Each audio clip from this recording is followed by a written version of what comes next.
rise for our beautiful bride.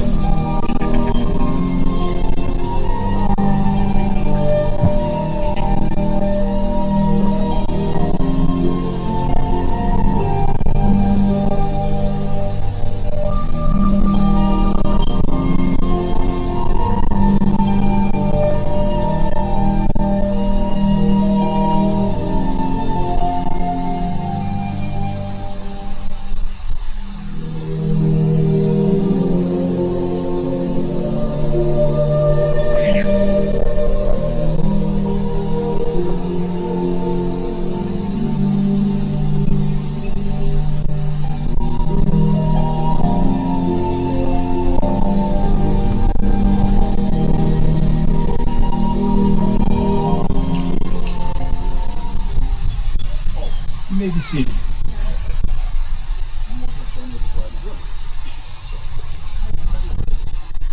Dress fittings, the phone calls, the meetings, the planning,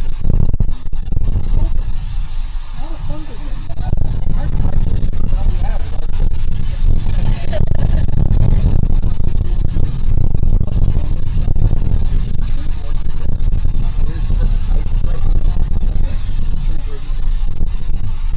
Ladies and gentlemen, there are three very good reasons at the beginning of a wedding celebration that I ask the bride and groom to face all their family and friends. First of all, it allows the photographer to get a good shot of the faces of our bride and groom. Secondly, I want them to see the happiness in your faces being here today on the first day of their married lives. But I also want you to see the happiness and fear in their faces. It is an honor to be here, but it's also a responsibility. And the responsibility is that when they say their wedding vows, you are making the same promises. And that promise is to be there in good times and in sad times. So the good times, christenings, birthdays, graduations. But you're also promising to be there during those sad times. And they may need a hand to hold, a shoulder to cry on, or maybe just an attentive ear to listen to them. I will warn you now, they may not want your advice. Okay, yeah. But by a nod of the head, if you accept that responsibility to be there for them, please nod your heads yes. Nod your head, everyone. Even Andrew, our photographer. Thank you, sir. Okay. Now you get to turn towards me.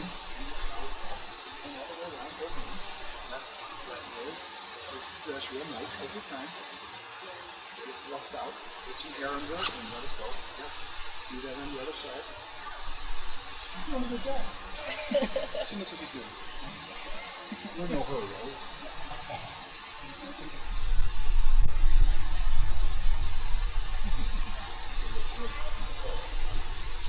You'll thank me later.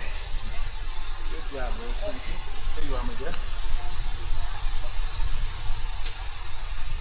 When I perform a ceremony, ladies and gentlemen, I consider it a great honor.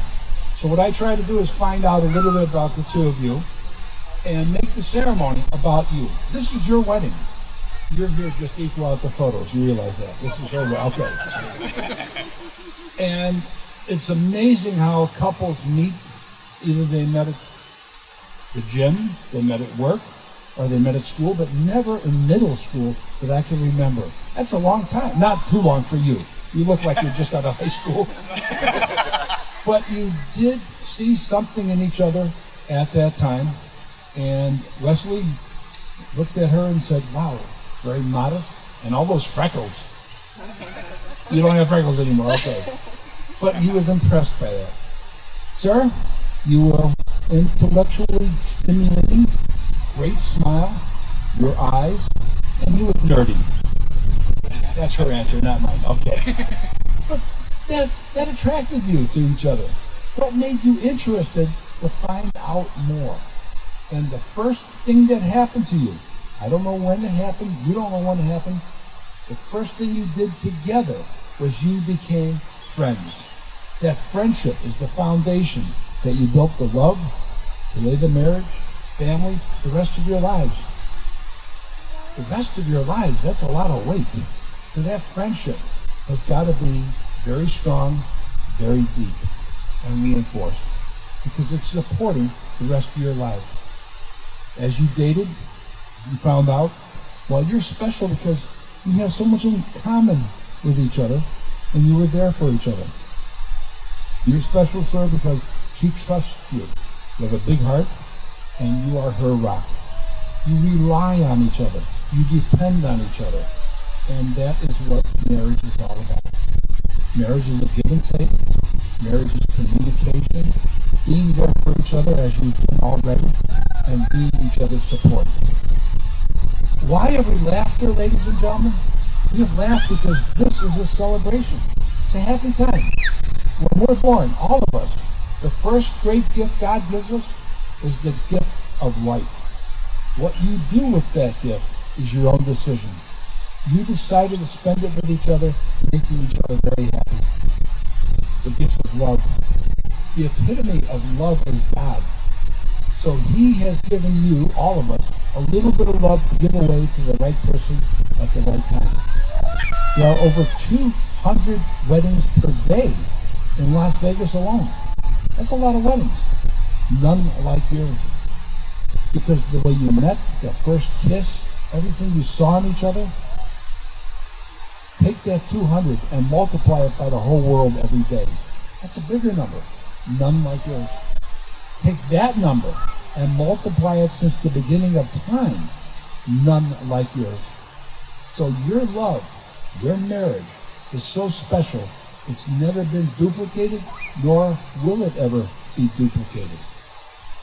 So I do have a serious question. Are you ready to become husband and wife? Yes. She said yes. Ladies and gentlemen, our bride and groom have opted to say their own vows personally to each other, and they've done that already. So we are not going to have wedding vows at this time because they've already done that. They wanted it to be about the two of them. That's very unique and very personable to the two of you. We will have rings to exchange. So at this time, if you would please face each other. I have the rings, please.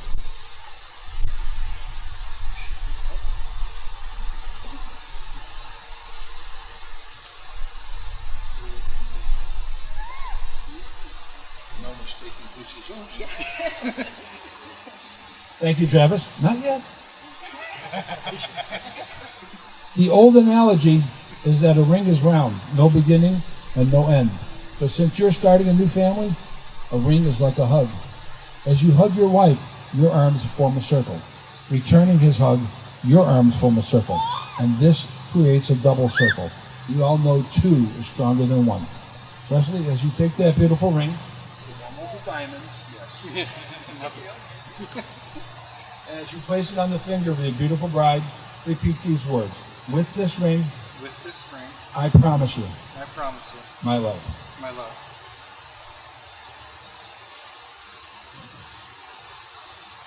Ladies and gentlemen, rings are only an outward example of what is in your heart.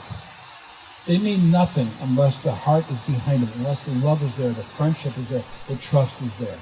So when you look at these rings, remember what you said to each other. Marriage is the hardest job you'll ever have until you have children. As you place this ring on the finger of your husband, repeat these words. With this ring, no, you had it right. With this ring, I promise you, my love.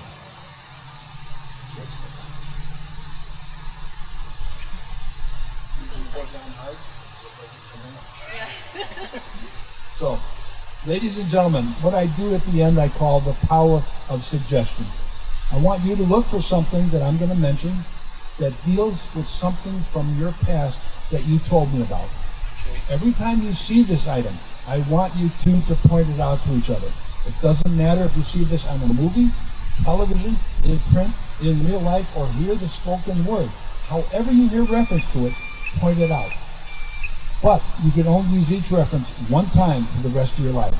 So if it's on a TV show that you watch every week and you recognize this item in the opening credits, only the first time you see it.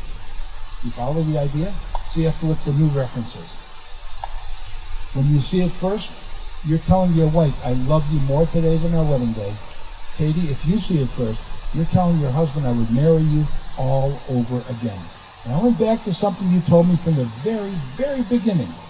And the item you're going to look for the rest of your lives is overalls. You don't remember what you told me, evidently. Okay. When you first saw Katie, you were wearing overalls and very proud of it too, right? I can show you how you wrote it to me. So what I want you to do is look for overalls for the rest of your lives, because that's what you were wearing the first day he saw you. And I want you, by just saying the one word, overalls, you say, honey, look, overalls. I love you, and I would marry you all over again. 45 years in the wedding industry, I've never used overalls. So another unique factor. Awesome. Okay. You ready for the good part? Okay. You've joined hands, you've exchanged rings, and you've made each other promises. So by the power vested in me, I, Wesley, Katie, the sovereign state of Nevada, I am honored to pronounce you husband and wife. You may kiss your groom.